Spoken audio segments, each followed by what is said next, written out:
Hello students, welcome to another session of Law Optional Simplified. Now in this discussion, we'll discuss about the purpose of criminal law. Now the purpose of criminal law in any given society needs to be understood from two important perspectives.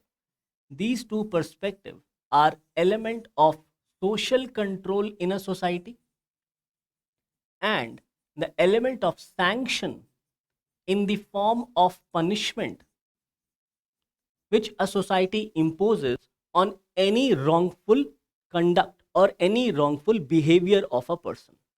So let's understand this purpose of criminal law from UPSC law optional perspective. Now here, as I've stated that the purpose of criminal law is to ensure life, liberty and property of an individual. So criminal law in a sense prevents any attack on life, liberty, and property of an individual. Other than that, it also helps to prevent law and order in any given society. So, there is a correlation when we talk about the purpose of criminal law is to preserve not only the right, liberty, and property of an individual, but within a given society. And it is possible that society keeps on changing, so it's possible that certain elements of the laws keeps on changing in any given society. Now when we are talking about harmful conduct or wrongful conduct, as these wrongful conduct could impact life, liberty and property of an individual. So it's important that these harmful conducts are sanctioned in the form of punishment. However, when we talk about punishment, this punishment must be balanced. So a society having weak penal laws goes against human interest, whereas strong and arbitrary laws make any society vulnerable. I'll give you an example of weak and strong laws. Suppose, according to weak law, the punishment for murder is mere imprisonment for 2 years or mere fine. And an example of strong law is that punishment for theft is life imprisonment or capital punishment. So, a society must categorize different kinds of crime, and accordingly, this categorization of crime must correspond in proportion, or there should be proportionality with respect to the punishment imposed for such crime. Right? So, this aspect is important to understand the purpose of criminal law in any given society, including that of ours. Now, when we try to understand the purpose of criminal law, then these three questions posed by Professor Friedman becomes very critical. And here he has asked three important aspects as to what is the purpose of that particular criminal law. The first question is that what kind of conduct is forbidden? So there are different kind of conducts of human beings which are forbidden by law, and such conducts which are forbidden by law are also punishable. So any given society categorizes these various conducts of human behavior which is wrongful and hence forbidden. Second question, what kind of formal, now look into these two terms very carefully. Formal and social condemnation is considered appropriate to prevent such conduct. Now let's understand this through an example of, let's say, rape. Now rape is of course a social wrong and also a legal wrong. And hence, to ensure that such wrongful conduct is not repeated again, law should provide an appropriate form of punishment. And after the Nirbhaya issue or the Nirbhaya rape case, there were amendments made in the criminal law to ensure the aspect of sanction in the form of punishment, and also by categorizing various categories of these kinds of offenses against women. And this aspect of offenses against women is a very important aspect of law optional under the IPC. The third question raised here is that what kind of sanction is considered as best calculated to prevent officially outlawed conduct?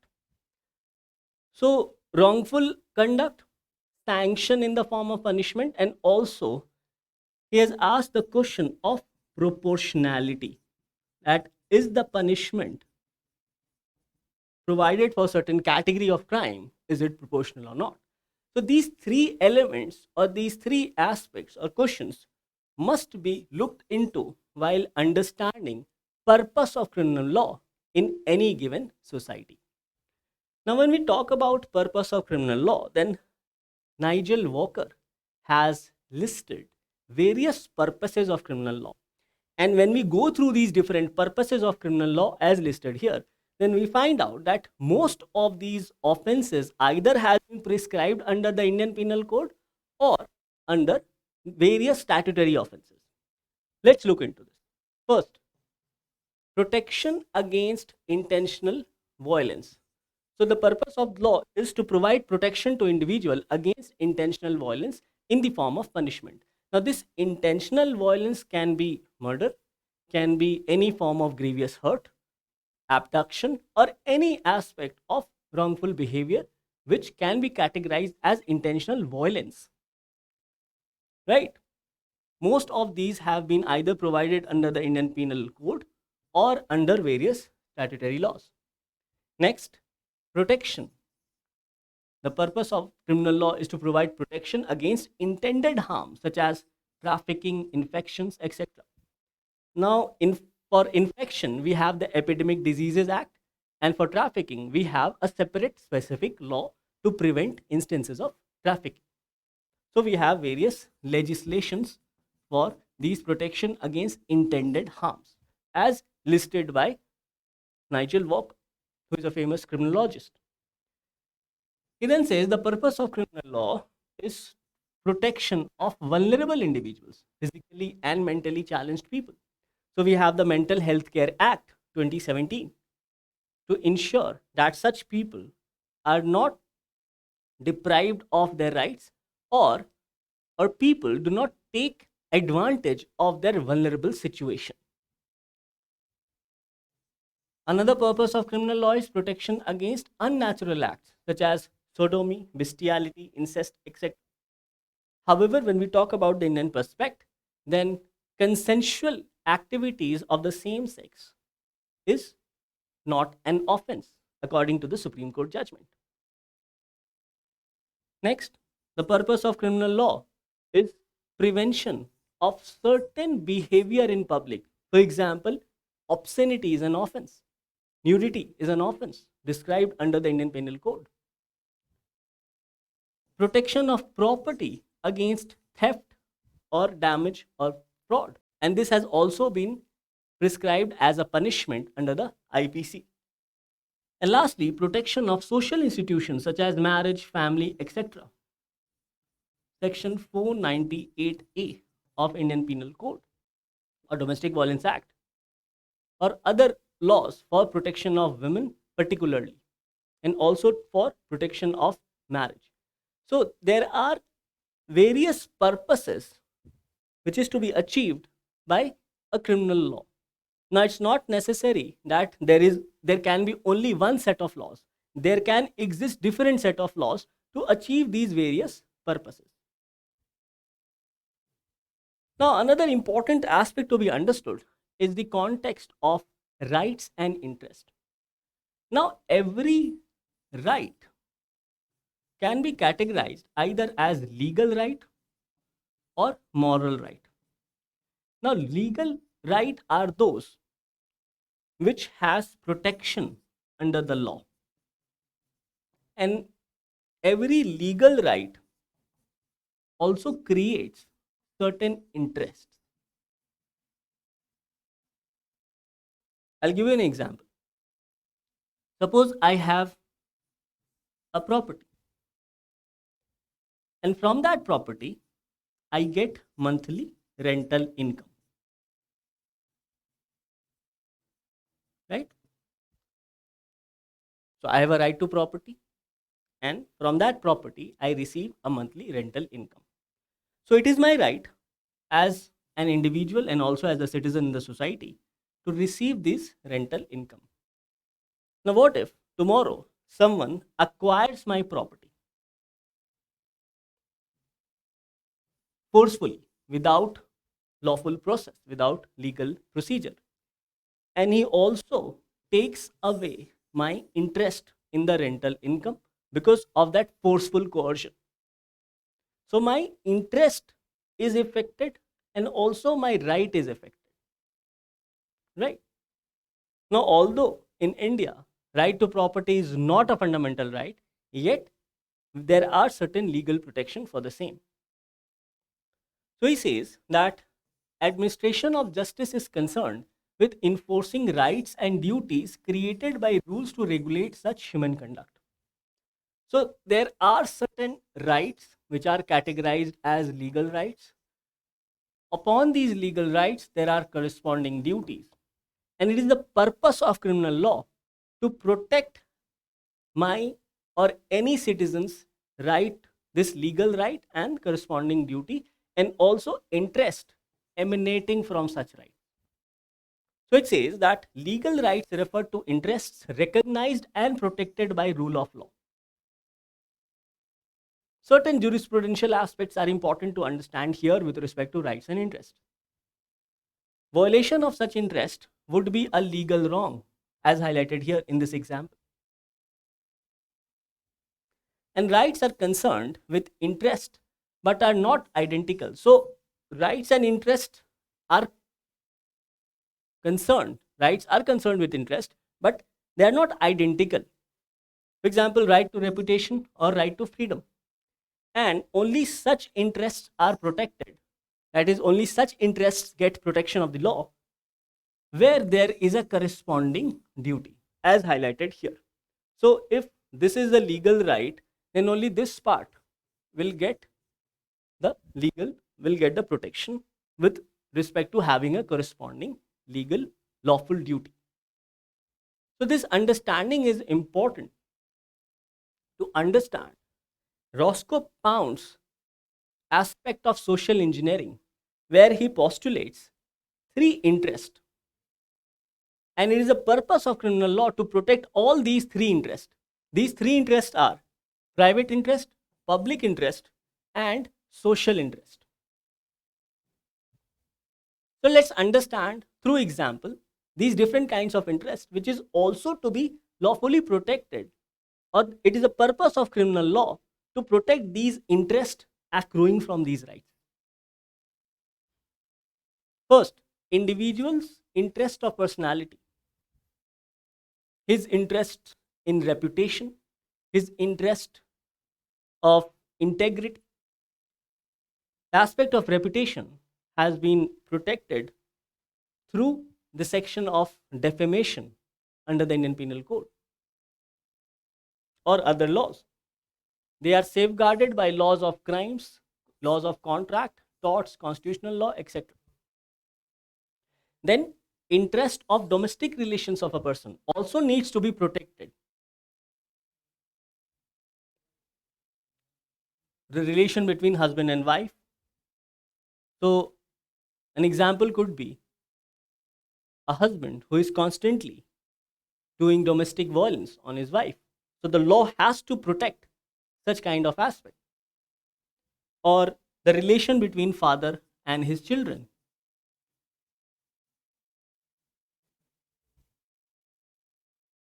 Then, interest of property.